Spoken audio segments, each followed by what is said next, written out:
in the kitchen now getting a taste of Iranian American cuisine thanks to a brand new cookbook that's out this morning. Bitter and Sweet is written by Seattle chef Omid Roustaei, and it offers 75 recipes that blend Iranian dishes with other global flavors while also weaving in stories from Omid's journey from Iran to the U.S. And Omid joins me now. Thank you so much for being here. Hi, Kelly. Pleasure to be here with you today. Okay, so what are we making? I'm seeing some steps that need to happen. I think I'm going to introduce you to the quintessential part of the Iranian cuisine, which is celebration of herbs. For us, herbs, we eat it much like vegetables, not just something we decorate our dishes with. So this is an example of a dish that it is so herb forward. Yeah. So the closest that I can compare it to is the Italian frittata. Fabulous. Except frittata is about the eggs with added ingredients and often with some cheese, whereas the Iranian cuckoo is actually about the ingredients that are held together with the eggs. Ooh. So it's the reverse of it. Yeah. So what we got here, I know. We got a little bit of work to do. Put me to work. So, well, how can I help? I would like for you to grab a bunch of that parsley. Parsley. So what we do with parsley is we just want to pluck the very top part of the leaves. Oh. The stems are a bit on the woody side and not terribly pleasant. Okay. So we just want a handful of these so that I can chop them up and show you how finely I like to get them minced as we I know, I'm looking it. forward to seeing your knife skills on that. I feel like I'm always struggling there. Okay. Okay, and then we need some dill.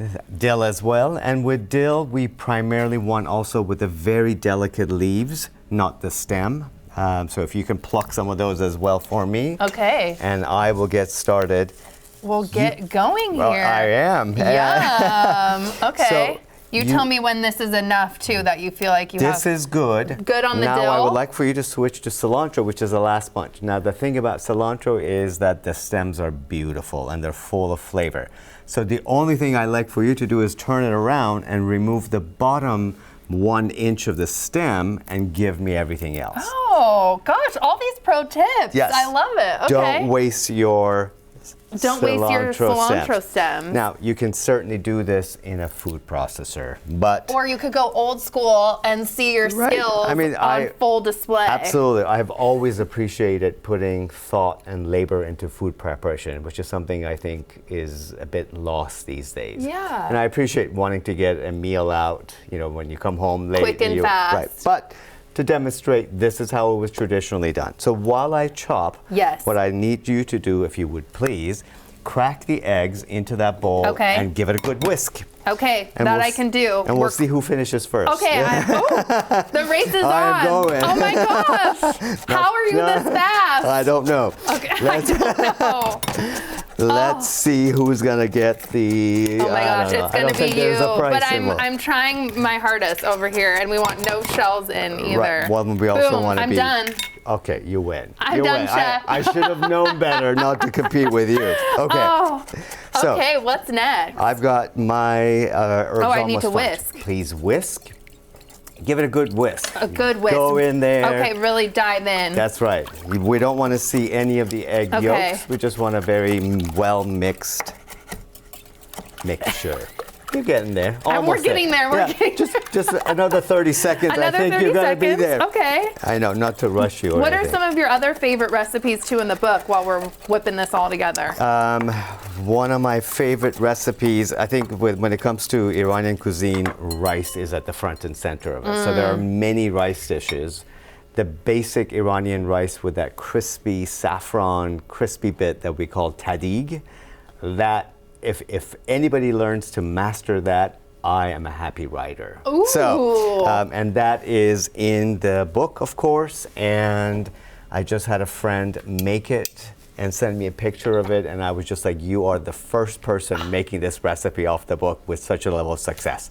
So now spices go in too, so right? All of it? Absolutely. So we have turmeric, a classic seasoning that goes into almost all our dishes, and pepper. Yum. And what you have in front of you is chopped walnuts. So I would like for you to put 3 tablespoons of 3 that. tablespoons? Roughly. Okay, roughly, You know, okay. This is just to add a little crunch to Ooh, things. I love it. Yep. And in addition to the herbs that we have here, which is parsley, cilantro, chives, and dill, there's this character. And this one, we're only going to put 1 tablespoon. Okay. It's fenugreek leaves. It is powerful and potent. A little goes very far. Okay, and then 3 And of what, the, yes, and what what is you this? have here, and that's another one of our favorite ingredients, it's beautifully tart barberries. So it adds a barberries. light sour flavor to this dish. Amazing. Okay. And Give it now another mix. Another mix with a whisk? That's right. Okay. And here we once go. you got that in there, it's already looking rather vibrant and It pretty. is. The colors are beautiful. So now you want to add your herbs that you have. Into this mixing That's bowl? right. Oh my gosh. That's right. We're making a mess, but that's part of cooking, right? Well, I can take that if that helps. I can take that. There we go. No mess. Okay, and what are you heating up to the pan So for? the pan is how we're going to cook the cuckoo. So the pan is going to get heated to about a medium flame. And you can use olive oil. You can use, I think I brought my avocado oil. So you're just going to put about 3-4 tablespoons of oil. It will be helpful if you use a non-stick pan for this. Right. Because it's going to cook on one side and then we're going to flip it to the other side. So make sure the pan is nice and hot and that you have enough oil. And that Make feels sure it's not like sticking. it. That's right. I'll give this to you, and then I'm gonna taste test to your final while you're cooking Perfect. that up. That looks so good. So let me actually give you a piece here.